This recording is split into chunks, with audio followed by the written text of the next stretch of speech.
Fact from now until 6. And government agencies do you think should be scrapped or merged? Yes, we're going there. Last week, the president approved the implementation of the Orosanya Report. That's the report of the Presidential Committee on Restructuring and Rationalization of Federal Government Parastatals, Commissions, and Agencies.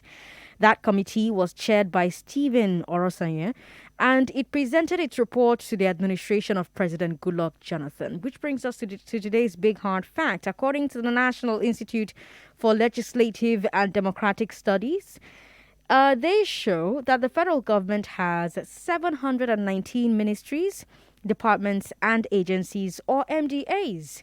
111 of them were created between 1999 and 2018. And the Orosanya report recommends scrapping or merging some of these MDAs to reduce the cost of governance. So, for the next hour, let's talk about what the report recommends, how easy or difficult it would be to implement, and generally how governance can be made more cost effective. And here to talk to us is somebody who knows a lot about public sector reform because he was once in charge of all of it. He is a former head of the Bureau for Public Sector Reform, Dr. Joe Abah. Welcome to Hard Facts, sir. Thank you, Sandra. Good afternoon, everyone. Now, while Dr. Abah is talking to us, I also want to hear from you, Lagos. So please, are there government agencies that you think should be merged together because they're doing the same job? Are there agencies that you think don't need to exist? These are questions that I'll be asking you, Lagos. So get ready to answer these questions and so much more for me right here on Hard Facts. Dr. Abah, you were in charge of BPSR. Let's start there. What does BPSR do, first of all, and what does public sector reform entail? BPSR is the Bureau for Public Service Reforms. It was set up in 2004, essentially to facilitate the reform of public services, like the name says. It's designed to be an internal think tank of government. It's designed to be a research-based organization. It's designed to be monitoring and evaluation organization. And it's designed to be able to explain government policy. Because if you take the communication functions that government has, for instance, there's the Minister for Information who essentially is in charge of the ministry, the NTA, the FRCN. There's a particular kind of promoting government agenda that ministry is in charge of. Then if you look at the special assistants to the president or the special advisors to the president in the villa, the Femi Adesina, Garba Shehu, and people like that, that is essentially to protect the president from attack and to put forward the president's own view. But if the government wants to put in place a new policy, say conditional cash transfers, there's nobody that explains it to people in a way that they should understand it. And that's one of the jobs of BPSR, is actually to explain government policy in non-technical terms so that citizens can understand it. And so part of what the organization does is also to look for new and better way of doing things. So the integrated payroll and personal information system that I was on your show about sometime last was actually designed and put in place by BPSR before it was handed over to the Office of the Accountant General for further implementation. So it was piloted by BPSR and then given to OAGF for implementation. So those are the kinds of things that the Bureau does. And the kinds of reforms that it does is, like I said, reforms on IPs, or if the federal government merges two ministries, for instance, chance will simply just announce a merger. They don't actually know the technicalities involved. The fact that you suddenly have three directors of finance and accounts, manage works and housing. You suddenly have three directors of research. You suddenly have three of everything. How do you mold that into one coherent ministry with the same mission and vision. That's the kind of work that BPSR does. Now, before we get into the Orosanya report, I need to ask you, what are the major challenges when it comes to public sector reform in Nigeria, Dr. Abah?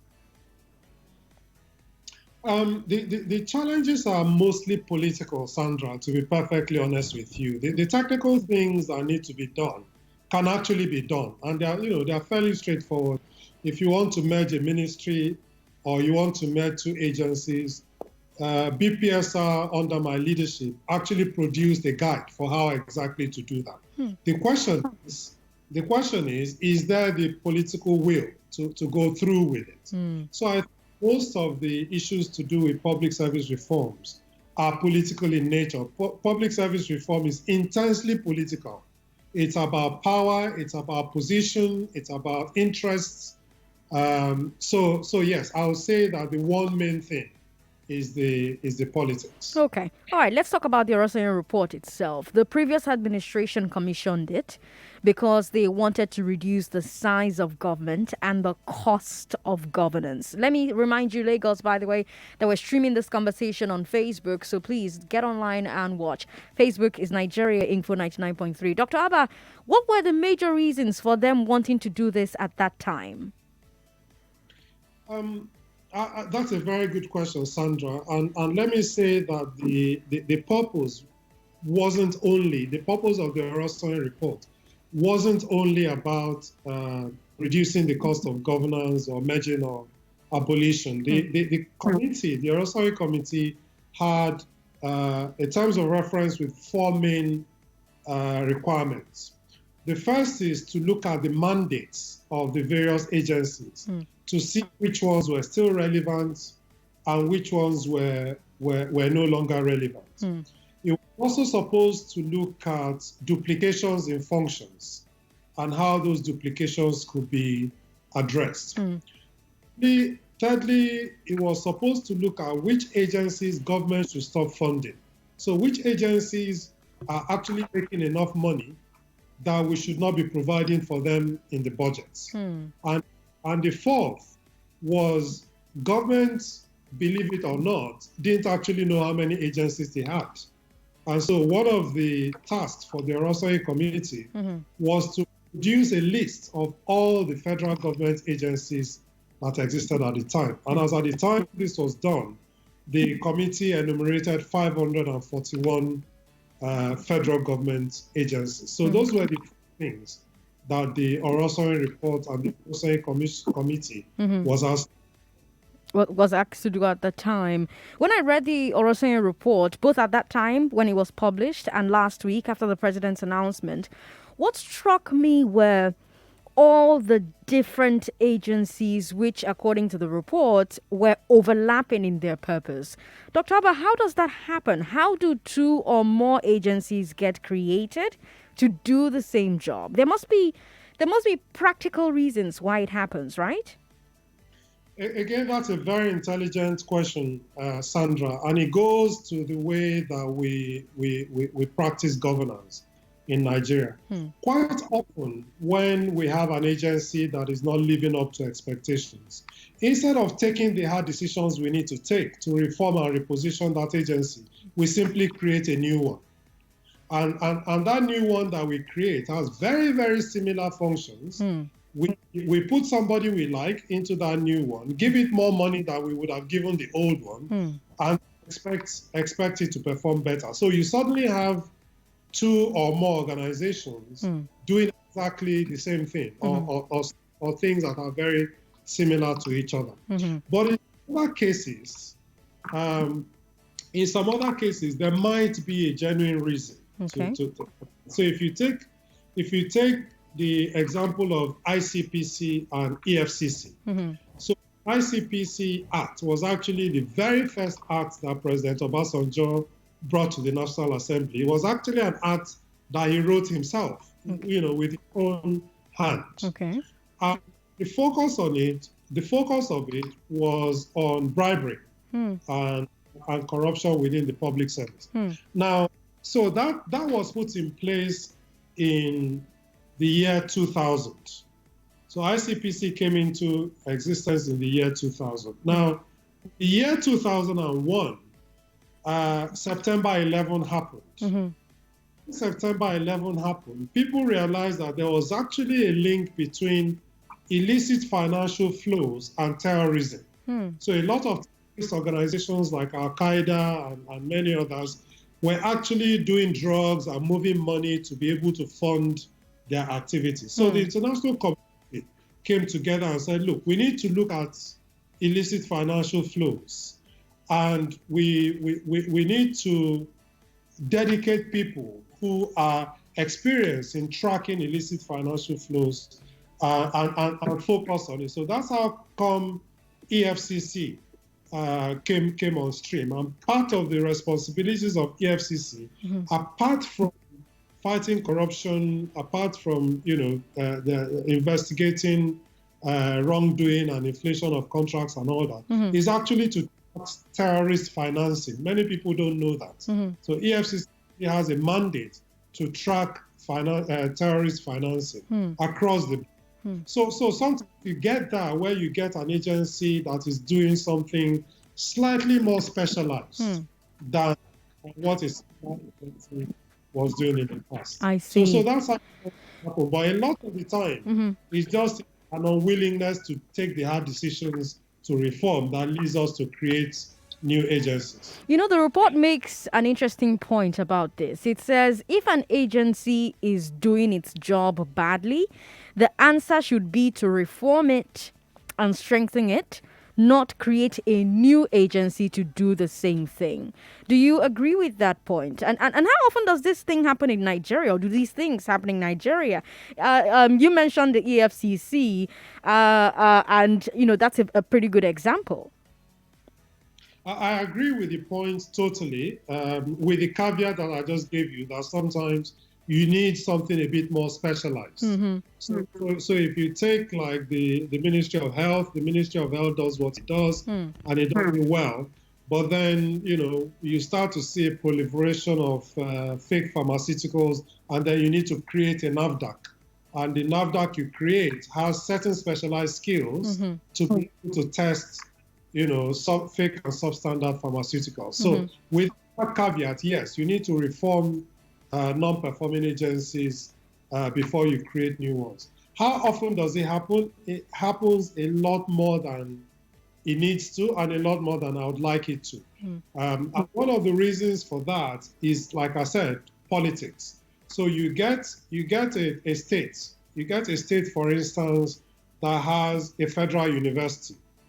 And then it has a state university, and then it has a federal polytechnic, it has a state polytechnic, it has a state college of education, and the senator or the House of Reps person from that state, because they want glory, now brings in a University of Agriculture, or University of Education, or University of Science, or University of something or the other.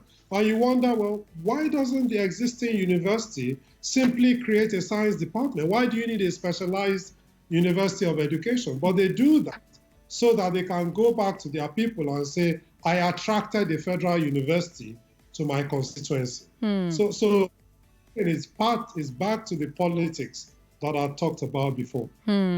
Now, after commissioning the report, Dr. Abah, the Jonathan administration rejected most of its recommendations.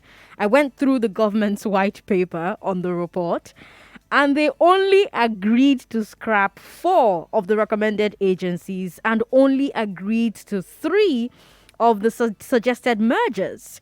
More than 100 other suggestions were rejected. Why did the past administration reject the report so thoroughly, Dr. Abah? I think there were 2 main reasons. The first was that the report, of course, was taken to the Federal Executive Council and debated there, and every minister fought their corner. Every minister fought their corner and said, they got this wrong, and we really need this agency or that agency. So that's one of the reasons. The second reason is that the Oronsaye Report itself had some errors. It had a few errors. They were not overwhelming, but there were a few errors. So as an example, the Veterinary Council of Nigeria that is the regulatory body for veterinary medicine, was classed as a professional association similar to the Nigerian Bar Association. That is, it's just an association of lawyers which you belong to voluntarily and which you don't have to belong to. Whereas the Veterinary Council of Nigeria is actually the regulator that, sets the curriculum, sets exams for people that want to be vets. So there was some misclassification, which of course the government had to say no, this was incorrect. But I think majority of it was simply ministers defending their territories. That's why, in my view, a lot of the recommendations were rejected. The white paper on that report makes an interesting point as well. It says, quote, in 1970, the federal government expanded the scope of the operations of the public service from core policy implementation to active participation in all sectors of the economy through the establishment of agencies, parastatals, and commissions, end of quote. What's the difference between policy implementation and active participation in the economy? Are they not two sides of the same coin? No, it's not policy implementation. It's policy development and active participation. So policy development is what the civil service does. So the civil service is the ministries. So civil servants are people that work in ministries. So a civil servant works in the Ministry of Education, Ministry of Health, Ministry of Justice, whichever ministry it is. So those are the civil servants. And those are the people that can become permanent secretaries. They are the only people that can become permanent secretaries. Unless, of course, the president exercises his powers under the Constitution to appoint. So the president can appoint you, Sandra, a permanent secretary. He has the power to, even though you have been in the civil service. So the civil service, their job is to advise ministers and help them create policies. Now, the public service is wider. So the public service is all the agencies, all the parastatals, the National Assembly, the doctors, the judges, the policemen, the soldiers, the teachers. They're all public servants. So everybody that draws a salary from the budget is a public servant. So, but the civil service in the ministries doesn't actually implement anything. It is not their job to implement. Their job is to develop policy and advise the ministers. It is the agencies that have the implementation role. So what that statement is saying is that before now, the ministries used to implement everything. But since the 70s, we started to have agencies whose role it is to actually implement. That's difference. Okay, all right, I see. Now let's come back to the present day. If you just joined us, welcome, by the way. We're having a conversation about the Oronsaye Report. Which government agencies do you think should be scrapped or merged? I have on the show with me somebody whose job was public sector reform for a long time, Dr. Joe Abah. And you're listening to Hard Facts. I am Sandra Ezekwesili. President Buhari wants to implement that report, Dr. Abah. That means scrapping or merging different government agencies. Now, these agencies were created by enabling laws, acts of the National Assembly, signed by the president. You cannot scrap or merge them without repealing those laws. So doesn't this mean that the executive cannot implement the Orosanya Report without buy-in from the National Assembly? Sandra, remember that I said that the Oronsaye Report wasn't just about mergers and abolitions. Part of its recommendations was that we should have management and staff audits in a number of organizations. Part of its recommendation was that we should cease funding certain agencies that should have the capacity to generate revenue for themselves. If you take like JAM, for instance, JAM just announced that it was remitting billions of naira to the federal government. Do we still need to be budgeting for JAM if it can generate so much money that it can have its own it can pay for its own operations and even give us a surplus. So yes, the ones for abolition and merger, you do need the concurrence of the National Assembly.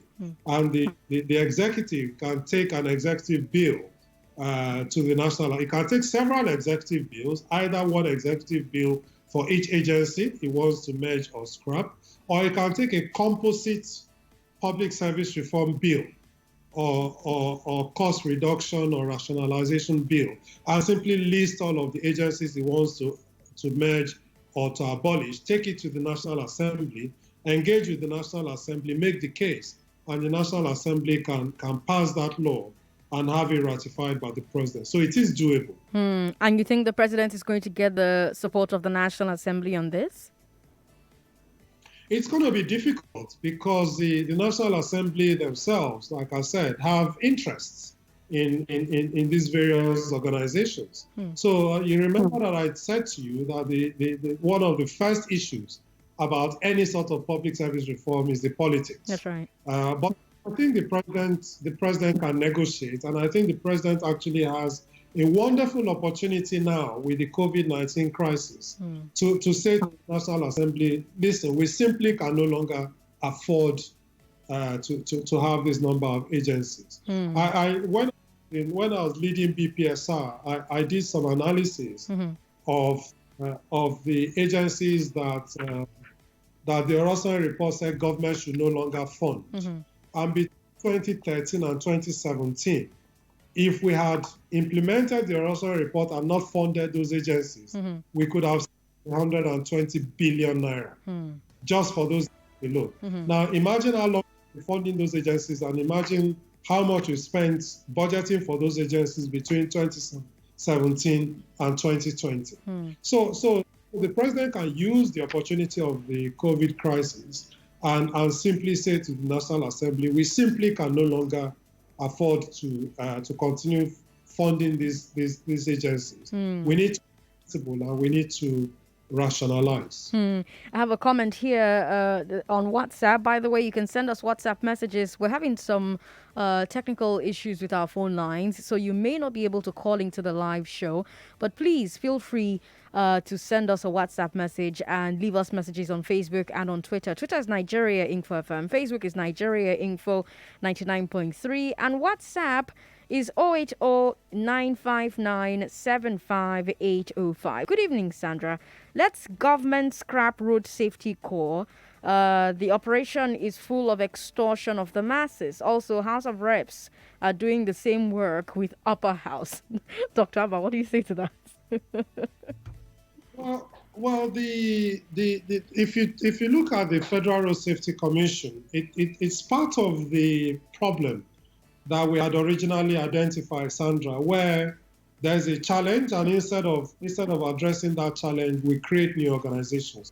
So it starts with the police. All of these organizations were spin-offs from the police. So the Federal Road Safety Commission, the Civil Defense, even EFCC itself, where these are all spin-offs from the police, and the refusal to address the issues and the failings of the police that led to organizations like the Federal Road Safety Commission. So countries have transport police, but it's part of the police force. So yes, you can make that argument that in all of these agencies should revert to the police. But then the other side of the coin is that you could actually argue that all of these agencies perform better than the police. So if you refer them to the police, are you destroying the good work that they currently do? With regards to the bicameral parliament that we have, is set on the House of Reps. Again, it's possible to have a unicameral legislature. Mine support it. I think we only one legislative house. I think legislative house should actually be part-time. I think people should keep their own full-time jobs and simply come and debate bills and laws and take a sitting allowance. I don't think I don't think being a legislator should actually be a full-time job for which people are being paid 15 million every month as running costs. Okay. All right. We're going to need to take a quick break. You're listening to Hard Facts. I want to hear from you as well, Lagos. Our numbers are 0700 993 993 993. We're trying to get those phone lines back up so that we can hear from you. I'm sure you have questions that you would like to ask Dr. Abah on the show today. We have more questions that we're going to get through before the show is done. Tweet at us at Nigeria Info FM. Send us WhatsApp messages 080 959 75805 080 959 75805. Facebook is Nigeria Info 99.3, and of course Twitter is at Nigeria Info FM. I am Sandra Ezekwesili. Hard Facts will be right back.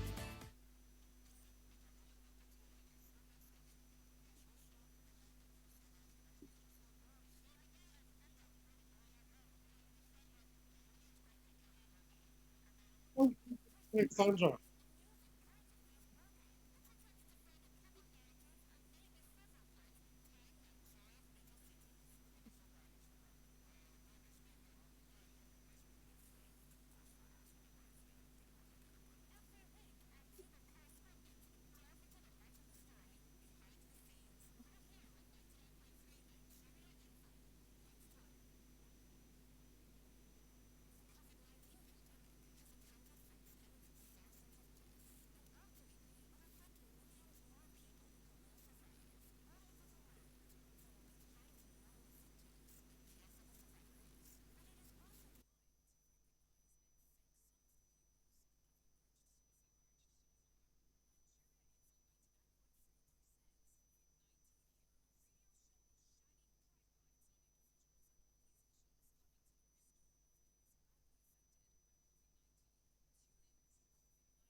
Welcome back to Hard Facts. Lagos, we're right here on the big hard fact. Which government agencies do you think should be scrapped or merged? That's the question I am asking on the show today. I am Sandra Ezekwesili. We have Dr. Abah on the show with us. He is a former head of the Bureau for Public Sector Reform, and we have had quite the conversation today. Lagos, you're calling to share your thoughts. Let me hear from you. 0700 993 993 993 0700 993 993 993. What do you think about the points, the insights that Dr. Abah has shared on the show today? Hello. Hello, good evening. Good evening. How are you? I'm fine, and you? I'm very well. What's your name, sir? I'm Haruna Ubakar calling from Festa. Haruna, welcome. Go ahead. Okay, thank you. Yeah, one of the there are many agencies that need to be scrapped Okay. and merged. Not really scrapped, to be merged with the mainstream. Okay. What of those subsidiaries? Like NNPC now has almost 11 subsidiaries. Okay. What are those subsidiaries doing? What is the difference between their main functions and that of the main body of the NNPC? We have SNEPCO, we have PPMC, we have so many of them. And let's come back to Nigerian Port Authority. They have 3 subsidiaries. What are they doing from the main Nigerian Port Authority? Let's go to Nigerian Shippers Council. They same thing, they have subsidiaries. So me, first, they should first of all merge all the subsidiaries first. Then before they start looking at the functions of Nigerian Port Authority and that of NIMASA, Mm. and that of Nigerian Shippers Council. Are you with me? Mm-hmm. These are some of the areas, these are some of the things they should do. You also speak about the university. Very good. In the world, none of the Nigerian universities meets up the standards the standards in the world. We cannot say, okay, the University of Sudan University is number 6, number 10 ranking in the world. And now we have over 200 universities in Nigeria, and none of them could compete with the world. Now, look at Lagos, for instance. We have the University of Lagos, we have Lagos University, we have other universities in Lagos. Why not have one University of Lagos that can compete with the world ranking? Why can't we have one university in Southwest that they cannot have other mini campuses around the Southwest? In the North Center, other campuses within the North Center. So that we know that the funding that were put into that university should be able to meet the world ranking university. The other foreign students cannot come to compete with us here in Nigeria. Now, when we have this degree, we want to go to other parts of the world. They will not start rating our university as. Recently, I'm taking my doctorate degree in University of Lagos. Okay. Are you with me? Uh-huh. And now I was trying to fill a form to become a member of the Institute of Civil Engineers in London. They were not asking me to write exam with my qualification, and that's okay. They not say I should send my qualification, which I did. They say that they have to go through their membership for this education. So that if I merit that thing, otherwise I'm supposed to be given direct teaching. But look at what they are saying. So it's good for the government to look into the university system. You say some universities, they have college of education, they have polytechnic, they have other institutions. Oh my God, Nigeria are in a mess. Haruna, thanks for calling me. Dr. Abah, you heard the points that Haruna raised, and he's talking about merging these universities. Dr. Abah, did you hear? I didn't hear any of it at all. Sorry. Oh, that's quite unfortunate. Okay, so we're going to try to rectify that. If Engineer Tony is hearing me, he'll have to call back. So Haruna was saying that a thing like NMPC, for instance, that has all of these subsidiaries, PPR and all of that, we need to find a way to merge it so that NMPC is one big organization. I have a gentleman in the studio who's blocking my camera. Hello. You're blocking the live camera. Okay, thank you. So we have that. We have Haruna saying with an organization like the NMPC, merge all of them, all the subsidiaries of NMPC, let it be one organization. And then he talked about universities, just like you mentioned, Dr. Abah. He said we have Federal Polytechnic, we have this, we have that. And all of these universities are not really up there with their counterparts all over the world. So why not merge all the resources together and produce a university that can actually compete globally? What do you say to that? It's a position that I align myself with completely. Indeed, my senior friend and mentor, Professor Ladipo Adamulekun, has consistently proposed that we should aim to have 6 world-class universities, one in each geopolitical zone. We should fund them differently. We should, we should equip them differently, and be able to charge more fees than the regular universities charge. So that's a position that I'm very supportive of. Okay. Well, we've got comments on Facebook and comments on Twitter as well as WhatsApp. On Facebook, Abari Olarenwaju says emphasis on terrorist finances, but they are misguided now because they go on the rampage on Yahoo Boys. He's talking about EFCC, I guess. EFCC and ICPC should be merged, he thinks, since they both perform the same functions. He thinks that they currently have misplaced priorities. Do you agree, Dr. Abah? No, I don't agree at all. And I don't agree because I've actually studied both EFCC and ICPC in depth.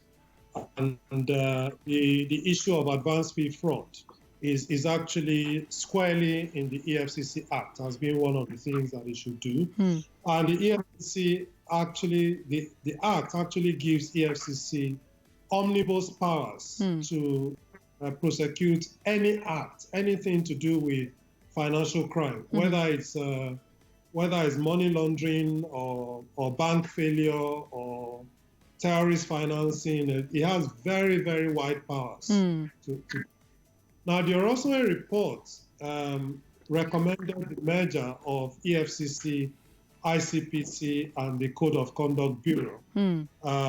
I think such an organization will be too wieldy, and I think you still need to have large departments doing virtually the same sorts of things, because the ICPC tends to focus on bureaucratic corruption.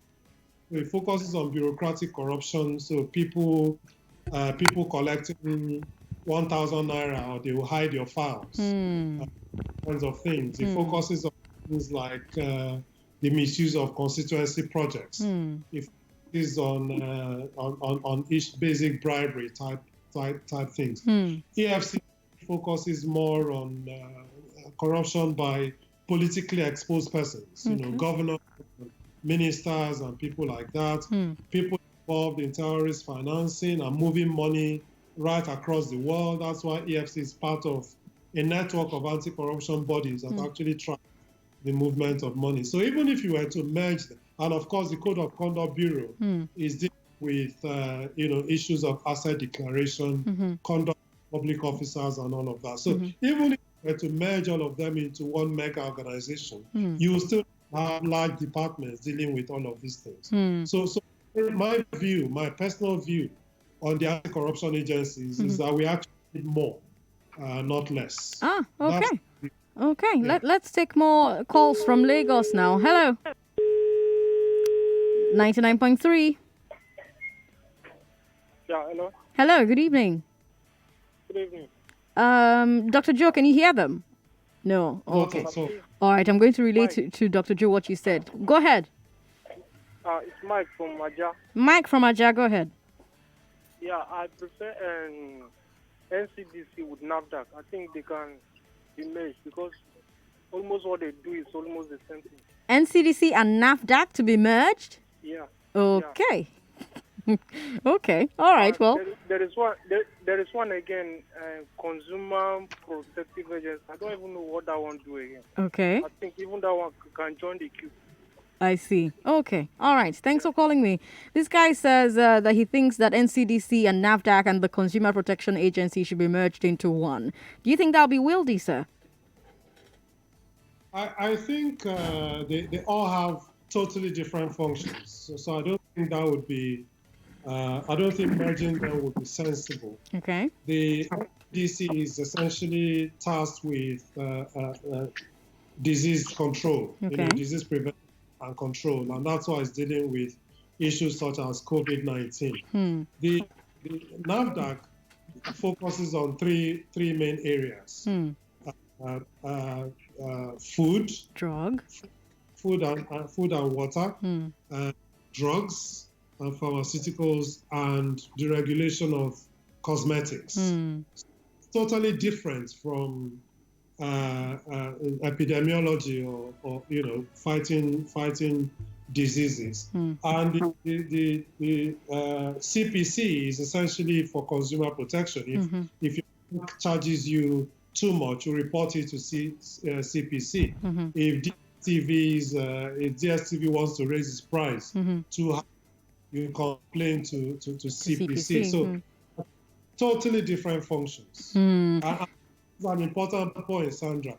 We shouldn't merge for the sake of merging. There needs to be a principal reason why you want to merge an organization or two organizations. And I agree with the gentleman that talked about some of the NNPC subsidiaries.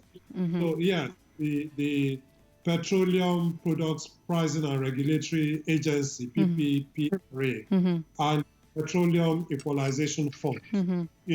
The process of equalizing petroleum prices and regulating petroleum pricing is essentially the same. Okay. So no reason why you should have two separate agencies. So that one makes a lot of sense. But you need to be careful of not just proposing mergers for the sake of doing so. Of mergers, which brings me back to a point that I wanted to make earlier on before we started to take calls. Is there a way for the president to limit the activities or the funding of agencies if the National Assembly doesn't repeal the enabling laws? What I mean is there a way to keep an agency on the books but make it vestigial? It is possible. It may not be legal. Okay. And the reason why it may not be legal is because the Appropriation Act, the budget, is an act of the National Assembly. Okay. So if the National Assembly has made a law that says, give this agency 20 naira, and you refuse to give that agency 20 naira, you've actually disobeyed the law. But the president can do it in consultation with the National Assembly through a supplementary budget that removes the funding for that agency. Now, the Association of Senior Civil Servants is warning that the Orosanya Report will cause economic upheaval because many civil servants will lose their jobs. But the federal executive is saying that jobs will not be lost. Now, with whom do you agree with more, Dr. Abah?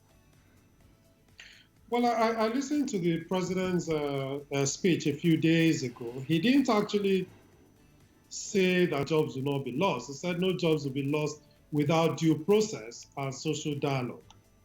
But I think... What does that mean in layman terms? What does that mean? Because it looks like a lot of politic talk. It means you can't just wake up and fire anybody.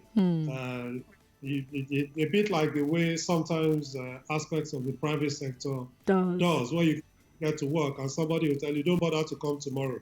Your job is finished. So it means that will not happen. There will be a process, and there will be some dialogue.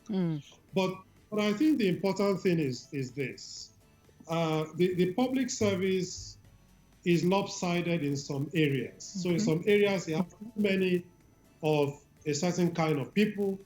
In other areas, it has too few of a certain kind of people. So there aren't enough high-level IT skills, for instance.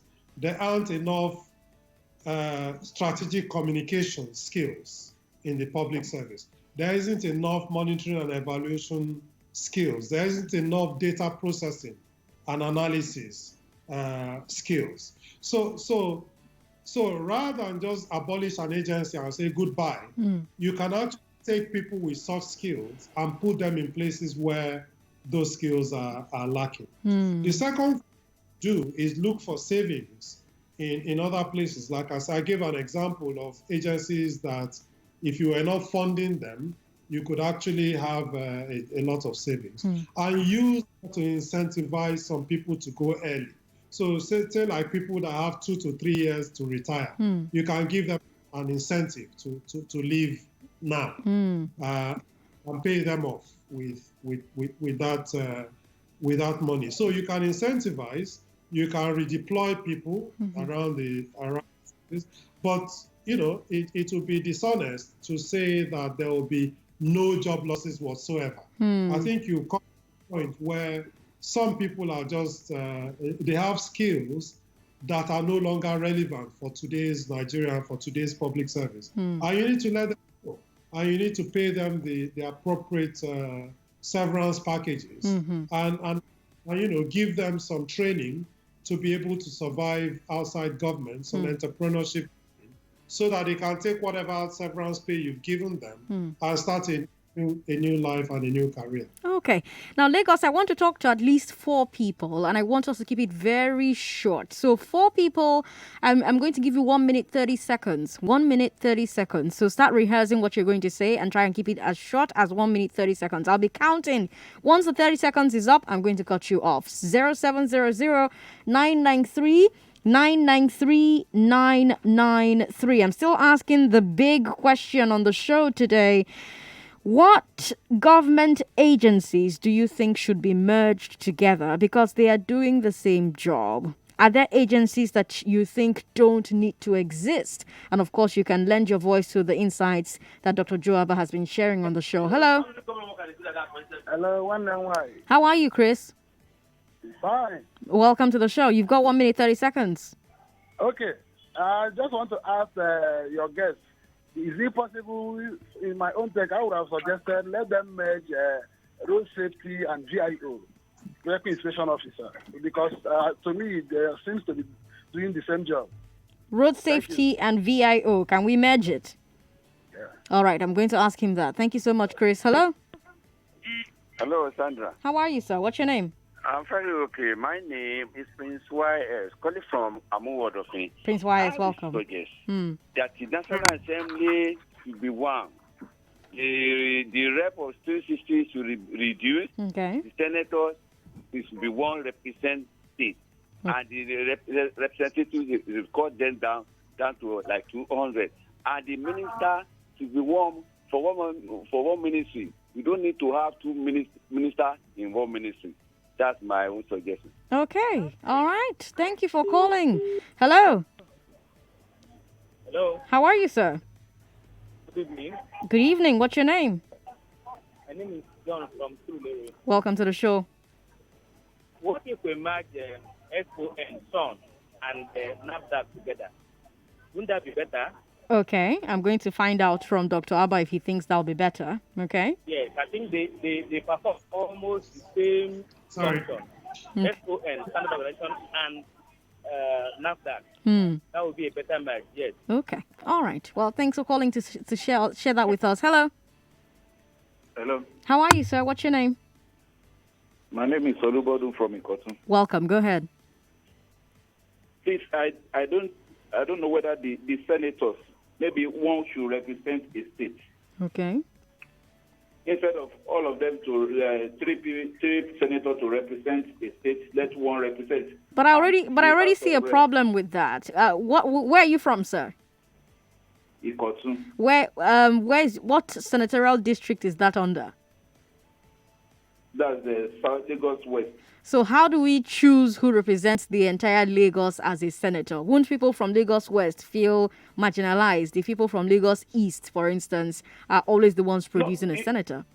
Look, the way they choose governor represents a state. And there's a way they can move it. You can move from west to north and the central. Okay. Maybe All right. So rotate it the way we rotate for governors, huh? Yes. Okay. Yes. All right. Thanks for calling me. Dr. Abah, we've heard a lot of interesting suggestions.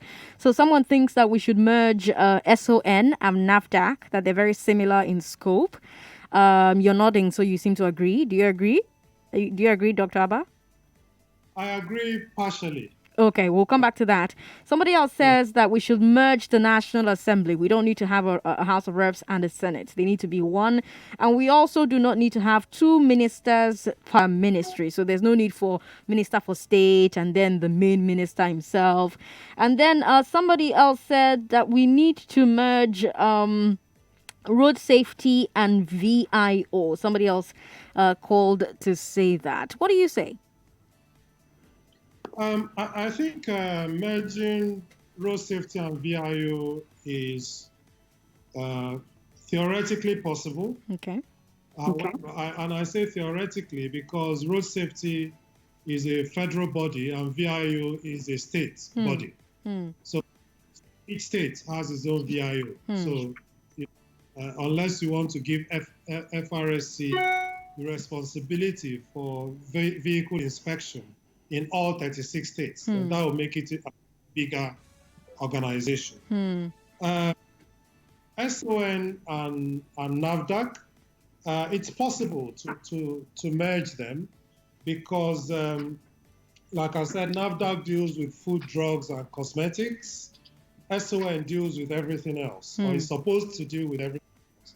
And by everything else, I mean it's the responsibility of SON to make sure that the electricity cables you're using to wire your house is of requisite standard.